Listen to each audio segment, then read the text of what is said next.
बिस्मिल्लाहिर्रहमानिर्रहीम अस्सलाम वालेकुम welcome to home biology class 8 science थे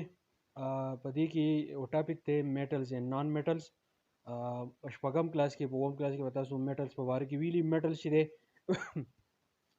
مونږ دات ته وایو او د دې دات اپوزیټ چې کوم سیز دی نه هغې ته چې دی مونږ نان میټل چې دی هغه ته وایو اوس د میټل په باره کې زما دا یقین دی چې په کلاس 7 کې ایکسرسایز کې به تاسو خامخا ویلي خو تاسو به کلاس 8 ساينس کې لکه ټچ ول ورکړل یونټ نمبر 5 دی او د کوم چپټر چې دی د یونټ چې دی د غي نوم دی پیریاډک ټیبل نو میټل اینڈ نان میټل شروع کوم ځان په پوکې نو اول په سر وی دا ورکړل وو د کې دی چې د ایلیمنټس کین بی کلاسیفاید ان 3 کیټګریز آن د بیسس اف دیئر پراپرټیز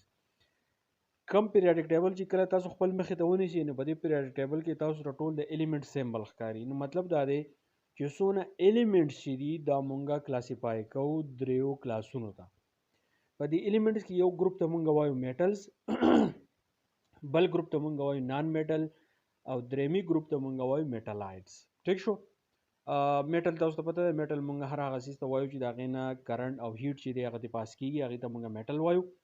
نان میټل چې دی د هغې نه هیټ او کرنټ چې دی نه پاس کیږي هغې ته نان میټل وایي او کم میټالایډ چې دی نه هغه د دې دواړو په دې منځ کې دی چې کله د میټل کار کوي کله د نان میټل کار کوي ناغه ته چې دی مونږه میټالایډ وایو نو کپرس کدا زما سره پیریاډک ټیبل لای ټیک شو په دې پیریاډک ټیبل کې تاسو څه کوي په دې کې د ګس طرف ته چې دی نو زما سره ټول میټلز پراته دي بالکل د دې منځ پورې نشاندهی د تاسو کوم او د خې طرف ته چې دی نو دا زموږ سره ټول نان میټل دي ټیک شو لکه پرس کا څه کوي زه اوس تاسو ته وایم چې د میټل او نان میټل په باره کې زه تاسو ته لږ تفصیل وایم نو څه کوي په دې کې د اولنی لاین د تاسو کې په دې کې لیکل دی چې میټل اپیئرز آن د لیفټ هاند ساید اف پیریاډک ټیبل کم میټل چې دی هغه په دې پیریاډک ټیبل کې بالکل لیفټ ساید دی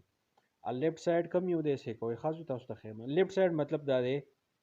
لکه زما سره یو ګروپ دا لیتیم نشورو دی یو زما سره دا دی دا اولنی دوه ګروپونه ټیک شو دا زما سره میټلز دي او بالکل د دې پورې دا ټول زما سره سری دا ټول زما سره میټلز ټیک شو نو ځکه وایي چې کوم میټل چې دی ناغه د پیریاډک ټیبل بالکل لیفټ ساید ته چې دی هغه پراته دي ټیک ده ښه دویمي لاین د څه کې سوی نان میټلز آر پریزنٹ آن د رائټ هاند ساید اف پیریاډک ټیبل و زما سره چې کوم نان میټلز دي نان میټل زما سره په کوم ځای کې پراته دي نان میټل چې دی هغه لیفټ هاند ساید څخه کوي دا ټول زما سره سری دا زما سره نان میټل دي یعنی دا د کنډکټر کار نه کوي د دې نه هیټ پاس کیږي او نتیجه د کرنٹ پاس کیږي ټیک شو بیا ماته سوې څه کوي بیا ماته وایي چې اگزامپلز اف میټل اور کارپر د میټل اگزامپل تاسو درکلی چې هغه یو زما سره کاپر دی ټیک شو کاپر چې شی دی مونږ د بجلی په تارونو کې استعمالو او دا غینه بجلی چې دی پاس کیږي بیا زما سره چې دی سیلور دی چاندي چې ته مونږ وایو په پښتو کې چې دی مونږ سیلور وایو په انګلیش کې هم سیلور وایو د دې هم زما سره هیټ او د غنې علاوه کرنٹ چې دی هغه پاس کیږي بیا زما سره ګولډ کم سره چې دی نه دا هم زما سره په میټل کې راځي د غنې علاوه کم آیرن چې دی الومینیم تانبه وغیرہ آیرن وسپنه نو کاپر سیلور ګولډ الومینیم آیرن چې دی نو دا زما سره سدي دا میټلز دي بیا د نان میټل اگزامپل تاسو درکلی نان میټل دا وایي چې د نان میټل اگزامپل زما سره کاربن دی سلفر دی هایدروجن دی اکسیجن دی او نایټروجن دی کاربن سلفر هایدروجن اکسیجن نایټروجن دا ټول زما سره سدي دا نان میټل دي نو په دې لیکچر کې ما تاسو ته سوې په دې لیکچر کې ما تاسو ته دا وې چې ایلیمنټ چې هغه موږ کلاسیفای کوو درې ګروپونو ته